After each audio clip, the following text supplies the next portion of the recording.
के राष्ट्रपिता महात्मा गांधी, जिन्होंने पूरा जीवन लगा दिया, तब जाकर के हमें और आपको आजादी मिली। गणतंत्र दिवस के दिन हमारा संविधान जो रास्ता दिखाता है, उसका संकल्प लें।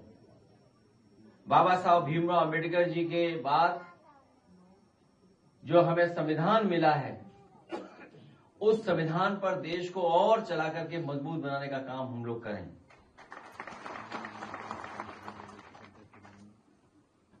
साथ ही साथ ये भी संकल्प लें और हम देखें कि हमारा देश कहां खड़ा है दुनिया के सामने। जिस समय आजाद हुआ देश और आज इतने आजादी के बाद हमारा देश तुलना में कहां खड़ा हुआ है।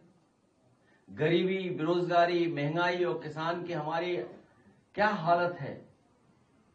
एक तरफ तो जहां तरक्की और खुशहाली दिखाई दे रही है, वहीं दूसरी तरफ हम लोग देखते हैं आज भी बुनियादी सुविधाएं लोगों के पास नहीं पहुंची हैं।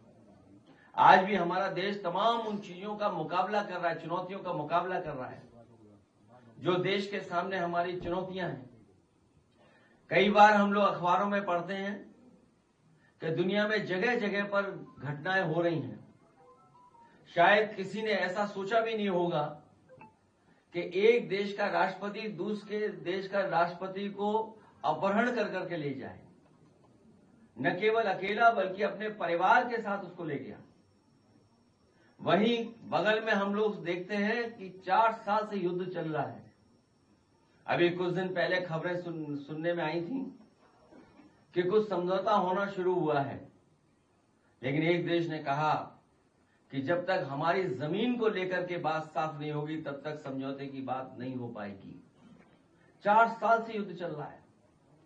फिर वहीं सुनने को मिलता है कि यही हम इसको मानेंगे, नॉर्मल चीजें मानेंगे। आज के जमाने की नॉर्मल चीज को हम इस मानेंगे, घटनाएं होती रहेंगी, झगड़ा होते रहेंगे और हमको अपना जीवन भी नॉर्मल जीते रहना पड़ेगा। वहीं जब हम अपने देश को देखते हैं, ये सरकारें जो बड़ी बड़ी बातें बता रहे हैं, मैं कई ऐड देख रहा था आज अखबार में। बहुत से साथियों ने सुना होगा कि एक चर्चा में जब अर्थव्यवस्था की बात आई तो कहा कि आपके देश में पॉल्यूशन बहुत है।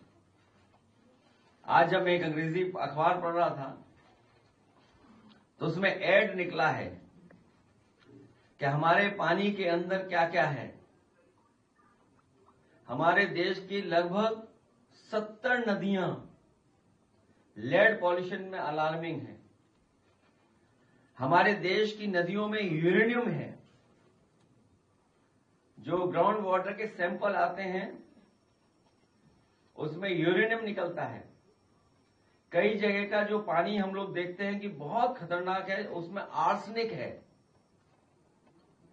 और फिर कई जगह पानी में हम लोग देखते हैं मरकरी है। जो मरकरी हमारे शरीर में जाएगा तो सोचो कैसा असर छोड़ेगा। कई जगह जो इंडस्ट्रियल वेस्ट है और जब हम पानी उसके सैंपल लेते हैं तो वो अनसेफ दिखाई देता है, पीने लायक नहीं है, उसमें पेस्टिसाइड्स है। सोचो पानी में पेस्टिसाइड्स हो, आर्सेनिक हो, यूरेनियम हो, और फिर ये जो बातें बताई जा रही हैं वो बता रहा है एक कंपनी जो पानी का सप्लाई देना चाहती है साफ सुथरा। सोचिए, एक्वागार्ड कंपनी बता रही है कि आपके पानी में ये चीजें हैं, इसलिए आपकी नदियां नहीं शुद्ध हैं, ग्राउंड वाटर शुद्ध नहीं है, जहां कहीं पानी है वो सब खराब है, आप हमारी मशीन खरीद लो तो पानी साफ आएगा। सोचो, हमारी सरकार को पता ही नहीं है कि पानी में क्या क्या है, लेकिन जिन्हें कारोबार करना है उन्हें पता है कि पानी में क्या क्या है। एक बहुत बड़ा विज्ञापन देखने को मिला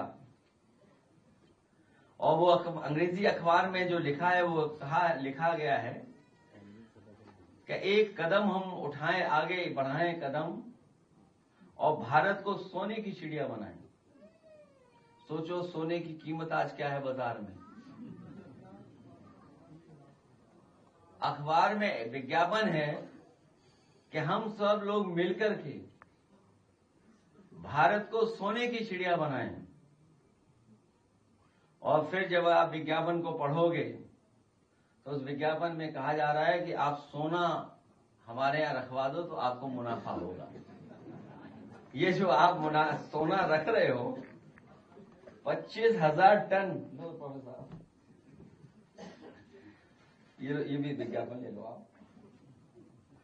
तो ऐसे बहुत सारे आज के अखबारों के मैं पढ़ रहा था, देख रहा था, तो ऐसे कई हैं विज्ञापन या कई ऐसी चीजें जिन पर हम लोगों को चिंता व्यक्त करनी। और गरीबी, बेरोजगारी, महंगाई कहां पहुंच गई सोचिए, और खासकर पीडीए के ऊपर कितना अन्याय हो रहा है उसकी हम और आप लोग कल्पना नहीं कर सकते। अस्पतालों में इलाज नहीं। कल ही एक फोन आया मेरे पास और कहा उसने कि हमारा मरीज अस्पताल में था और डॉक्टर छोड़ नहीं रहा है मरीज को, और इसलिए नहीं छोड़ रहा है क्योंकि अभी पैसे का भुगतान नहीं हुआ है। तो मैंने उनसे कहा कि ऐसा करो, हम मदद कर रहे हैं आपकी, डॉक्टर का इलाज बाद में हम लोग कर देंगे। लेकिन जब डॉक्टर साहब से निवेदन किया गया, उनके नर्सिंग होम के मालिक से निवेदन किया गया कि ऐसा मत करिए आप, कि मरीज को मत रखिए, आप उसको जाने दीजिए, तो डॉक्टर ने बात मानी, कुछ माफ भी कर दिया, कुछ हमने मदद कर दी। इससे ये हुआ कि मरीज अपने घर पहुंच गए। तो सोचो ये स्थिति है आज। इलाज कहीं सरकारी अस्पताल में नहीं। बताओ गरीबों का कहां अस्पताल में इलाज हो पा रहा है। अगर हम केवल अच्छी अच्छी बातें करें, ठीक बात है, तो अगर हम अच्छी अच्छी बातें करें लेकिन हम अपनी चुनौतियों को न स्वीकार करें, तो हम अपने देश के साथ और अपने देश के लोगों के साथ धोखा कर रहे हैं। सोचो गरीबी कितनी है। हम प्रति व्यक्ति आय नहीं बता सकते। प्रति व्यक्ति आय कितनी है सरकार बता रही है इतनी है, लेकिन है ही नहीं वो आंकड़े भी सच नहीं है, क्योंकि हमें और सरकार को मिलकर के न जाने कितने गरीबों को खाने को देना पड़ रहा है। बेरोजगारी तो ऐसी कि डिग्री कितनी भी हासिल करो, नौकरी नहीं है, रोजगार नहीं है। अभी अखबारों में निकला है और बहुत सारी चर्चा शुरू हो गई है कि नए जमाने में जो घर पे हम लोग खाना मंगा लेते हैं, जो तमाम योजनाएं चल